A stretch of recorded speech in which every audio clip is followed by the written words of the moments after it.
What up guys? Today we're gonna be talking about the differences between assisted living and adult daycare. If you're looking at getting into the senior care industry and you're not sure which direction to go, should I open up an assisted living facility? Should I open up an adult daycare? Which is right for you? We're gonna go through 7 different topics to help you make a better educated decision. And all I ask is to show us a little love, subscribe to the channel, maybe buy a shirt, carepreneur.co. Get yourself some carepreneur gear. Let's get back to it. Here we go, guys. All right, so assisted living versus adult daycare. One of the things that you're always gonna find out is in the healthcare field, it is 24/7, 365, whether you're on vacation, whether you're just about to sit down for Thanksgiving dinner, whether you're about to open Christmas presents with your kids, healthcare is 24/7, 365. It does not care what you're doing. If there is a need, you shall be called.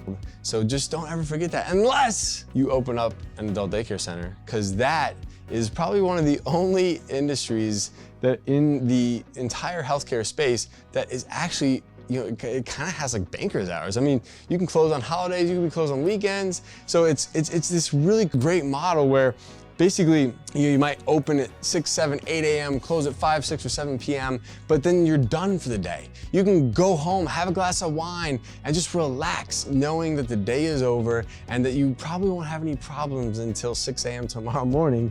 But there is there's something about that that's just stress-free. It's relaxing, it's reassuring. So in the category of work-life balance, I definitely give a point to the adult daycare space. Ding, ding, ding, ding. Winner, chicken dinner.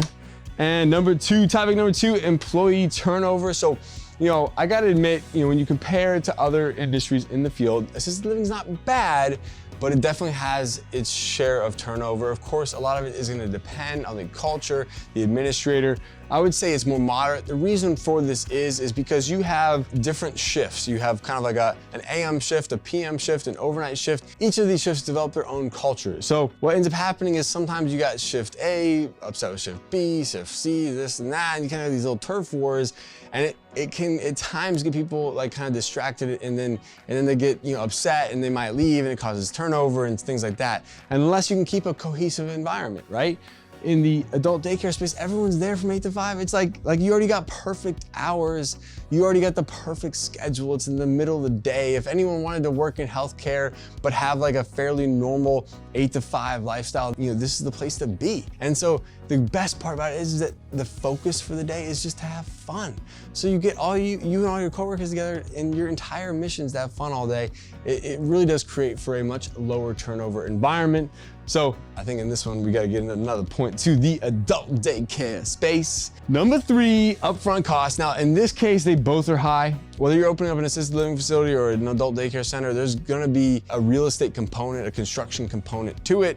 You might be renovating a 3-bedroom, 2-bath house and turning it into a 6-bed assisted living facility, or you might be adding on to it. So there's going to be construction costs. There's going to be a much higher upfront cost as compared to other things like home care. But same with adult daycare. You got construction costs. Whether you purchase the building, lease the building, there's still going to be construction budget. There's still going to be like kind of just a capital expenditure put into both of them. So in this case, when it comes to upfront costs, I'm going to call it a draw.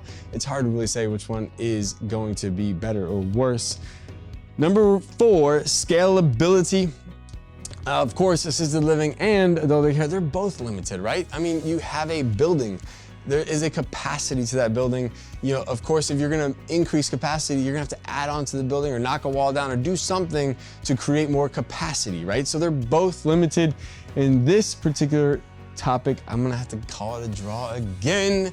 Ding, ding, ding. Number 4, a draw for both. But number 5, operations. Now, one thing you're gonna learn about operations in an assisted living facility, it is complex, okay? Because not only are you, like I always joke with people, like adult daycare versus assisted living. Like assisted living is like getting married, okay? When you accept a resident into your facility, it is like signing on the dotted line. You're committing to them, you're committing to the family. Honestly, it's not like just getting married. It's like getting married, like what is it, polygamy or whatever? Where they got like 10 wives. Like, can you imagine marrying 10 wives? I can barely manage one. Like how the hell do you manage 10, okay? So the one thing that makes it a little more complex about assisted living is you really are you're committing to this family, you're committing to that resident. There's a lot more involved there, right? Because they're making this big change. And then now you're kind of like taking over and managing medications, maybe doctor's appointments. You're taking care of all of their food, their meals, their laundry, their housekeeping, their entertainment, their activities, like all that stuff is now your responsibility, right? So there's complexities to that because there's these different departments and they all have very important roles and they all have to function properly, right? And the operations of an adult daycare center, it's just to have fun. Fun AF, okay? Fun AF.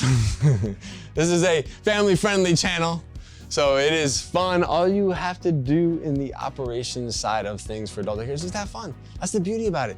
Your focus, your goal, your mission, your objective is to make sure all of your members are having a blast, that they're having fun, they're having the time of their lives, like giving them a purpose, a sense of meaning, like helping them like look forward to the day because they cannot wait to come see you again. What it does is, of course, there's complexity to any business operation, but the reality of it is there's less complexity, right? Because we're not preparing, in most cases, our medication management is so much less than what might take place in assisted living because there's just less that we're responsible for, because a lot of times people are coming to our center and they've already had their morning meds, or they might not have their meds to the evening. So there's usually like a smaller amount that have meds during the day.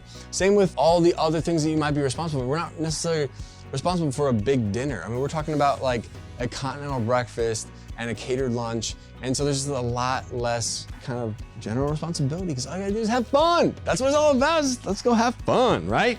So I think that I'm gonna have to put a little point on the board for ADC.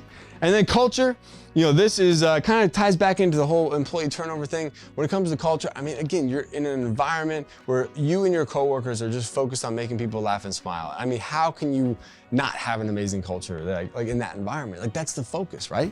So you do create a very strong bond, a very strong culture, because you really are coming together in a more creative way. There's less problems, there's less headaches that are going on. So it allows for you and your team to bond in a very special way because a lot of what you're doing on a daily basis is bringing joy to others. The culture in assisted living, it can be good, it's gonna depend a lot on the management. It's gonna depend a lot on the shifts, A shift, B shift, C shift. Are they blaming each other or are they working as a team? When one shift doesn't complete everything that they need to do on their task list, are they actually coming together and supporting one another, or are they saying oh, well, B shift didn't do it, that's their responsibility, and they're blaming each other? That can add to the some of the cultural, the culture issues potentially. But at the same time, it's not bad, right? So it just depends on the leader. But I still think that you can create a much stronger culture in an adult daycare environment. And last but not least, and a very important topic, is profit margins, right? Of course, this is gonna be subject to so many variables. So, I'm not sitting here saying that it is 100% certain that these are the profit margins and there's no wiggle room here. But I'm saying is that kind of in general with assisted living, especially with the cost of construction, building buildings now, and then the increased inflationary pressures when it comes to food costs, as well as all the labor costs and things like that, you're gonna have smaller margins, maybe 20 to 30%. For a community that's running really, really successfully. And same with adult daycare, right? There's a lot of variables here too, but for an adult daycare center that's running super successfully, that's focused on a private pay marketplace, similar to that of the assisted living facility, you're gonna have a higher margin. You're gonna have a higher margin, maybe in that 30 to 35% range, as opposed to the 20 to 30% range. And a lot of that has to do with the fact that you don't have those additional expenses that you might have in assisted living. You're taking care of, say, 60, 70, 80, 90 people in a 10,000 square foot space, not in a 50,000 square foot space, right? So you're maintaining a building that is much less expensive to maintain. You have much less issues. You don't have to have a maintenance man because there's not 100 bathrooms. There might be 4 or 5 or 6 bathrooms, right? So there's just a lot of elements to an adult daycare center that kind of reduce some of those operating overhead costs. And that being said, you get a higher profit margin. That's all I got for adult daycare, but I guess, that's another point for ADC. Dude, do we even give a point to assisted living? Damn, they didn't even earn a point. Oh my God. They got two draws, but they don't really count, you know? Man, I didn't mean to beat y'all up on assisted living a little bit. I did have, I was gonna say, I have an assisted living facility, but I did have an assisted living facility. I had one for 10 years. I know a ton about residential assisted living, and I'm super passionate about it. We did decide to sell only to, really help us focus and kind of pursue the future of expanding our adult daycare centers. So I'm sure you can tell I have a passion for adult daycare, but I still wanted to try to take a more neutral approach and kind of lay out the pros and cons of both services and help you make a better educated decision. So thank you guys so much for joining me on the #1 channel for senior care entrepreneurs. Join us next time, pay attention, let us know how we can help. We'd love to help. Let's go, let's get back to work. Hey guys, thank you so much for joining me. If you'd like to learn how to open your own adult daycare center, go to adcpro.com. If you'd like the latest business tips, click here, and make sure you subscribe to our channel, click here. We'll see you guys next time.